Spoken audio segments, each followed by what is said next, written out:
છોટાઉદેપુર પાલિકાની ચૂંટણી તારીખ 16 ફેબ્રુઆરી યોજાશે તો રાજ્ય ચૂંટણી આયોગ દ્વારા જાહેરાત કરવામાં આવી। સમગ્ર છોટાઉદેપુર નગરપાલિકા વિસ્તારમાં આદર્શ આચાર સંહિતાનો અમલ શરૂ।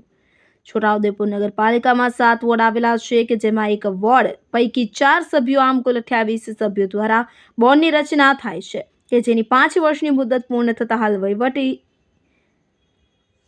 દ્વારા હવાલે વહીવટ ચાલતો હોય કે જે અંગે ચૂંટણીની જાહેરાત તારીખ 16 ફેબ્રુઆરીના રોજ રાજ્ય ચૂંટણી આયોગ દ્વારા કરવામાં આવી છે।